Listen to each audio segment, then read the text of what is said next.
പിതാവിൻ്റെയും പുത്രൻ്റെയും പരിശുദ്ധാത്മാവിൻ്റെയും നാമത്തിൽ ആമേൻ. കർത്താവായ ദൈവമേ, സകലത്തിൻ്റെ സൃഷ്ടാവേ, അങ്ങേ സ്തുതിക്കുന്നു, വാഴ്ത്തുന്നു, ആരാധിക്കുന്നു. പരിശുദ്ധാത്മാവായ ദൈവമേ, അങ്ങേ വാഴ്ത്തുന്നു, ആരാധിക്കുന്നു, സ്തുതിക്കുന്നു. കരുണാമയനായ ഈശോപ്പാ, അങ്ങേ സ്തുതിക്കുന്നു, വാഴ്ത്തുന്നു, ആരാധിക്കുന്നു, മഹത്വപ്പെടുത്തുന്നു. ഈശോനാഥ, ഇന്ന് ഞങ്ങൾക്കൊരു പകൽക്കാലം തന്ന് അനുഗ്രഹിച്ച കൃപയെ ഓർക്കുന്നു. പ്രഭാതം മുതൽ ഈ കരുണയുടെ സമയം വരെ ഞങ്ങളെ എല്ലാവരെയും അവിടുത്തെ സ്നേഹത്തിലും കൃപയിലും പൊതിഞ്ഞിരിക്കുന്നതിനായി നന്ദിയോടെ സ്തുതിക്കുന്നു. കർത്താവെ, ഇന്ന് ഞങ്ങൾക്ക് ആവശ്യമായതെല്ലാം തന്ന് അനുഗ്രഹിച്ചതിനെ ഓർത്ത് സ്തുതിക്കുന്നപ്പാ.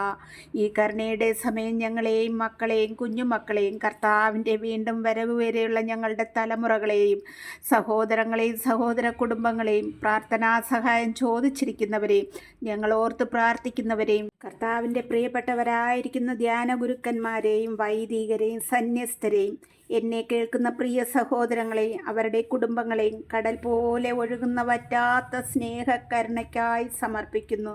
പിതാവേ, ഞങ്ങളുടെയും ലോകം മുഴുവൻ്റെയും മേൽ കരുണയായിരിക്കണമേ. ഇന്ന് പ്രാർത്ഥിച്ച് വചനമെടുത്തു. വിശുദ്ധ ലൂക്ക എഴുതിയ സുവിശേഷത്തിൽ നിന്നും 9-ാം അധ്യായത്തിൻ്റെ 28 മുതൽ 36 വരെയുള്ള വചനവാക്കുകൾ വായിച്ചു. യേശു രൂപാന്തരപ്പെടുന്നു. നമ്മുടെ ഈശോനാഥൻ ശിഷ്യന്മാരായ യോഹന്നാനെയും പത്രോസിനെയും യാക്കോബിനെയും കൂട്ടി ഒരു മലയിൽ കയറിപ്പോയി. പ്രാർത്ഥിക്കുവാനായിട്ടാണ് അവരെയും കൂട്ടിയത്.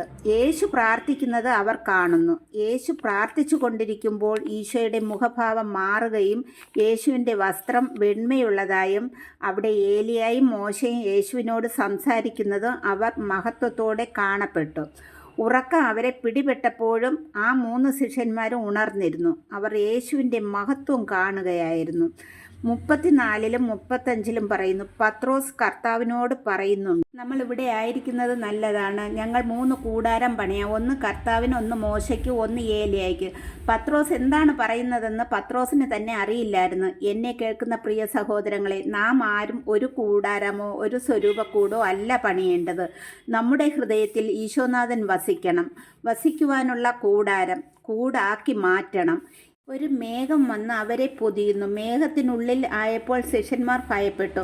ആ സമയം മേഘത്തിൽ നിന്ന് ഒരു സ്വരം കേൾക്കുന്നു, ഇവൻ എൻ്റെ പുത്രൻ, എൻ്റെ തെരഞ്ഞെടുക്കപ്പെട്ടവൻ, ഇവൻ്റെ വാക്ക് ശ്രവിക്കുവിൻ എന്ന്. നമ്മൾ ഓരോരുത്തരുടെയും ഹൃദയത്തിൽ യേശുനാഥൻ വസിക്കുമ്പോൾ പരിശുദ്ധാത്മാവ് നമ്മിൽ വന്ന് നിറയും. ഇവിടെ ഈശോ പ്രാർത്ഥിക്കുന്നത് നമുക്ക് കാണാം. നമ്മളും പ്രാർത്ഥനയുള്ളവരായി മാറണം. അതിനായി നമ്മെ ഓരോരുത്തരെ ഈ കരുണയുടെ സമയം ഈശോയുടെ മുൻപിൽ സമർപ്പിക്കാം. നമ്മൾ പരിശുദ്ധാത്മാവ് നിറയുന്നവരായും പ്രാർത്ഥനയുള്ളവരായും മാറുന്നതിനായി കർത്താവേ, ഞങ്ങളോട് കരുണയായിരിക്കണമേ. ആമേൻ.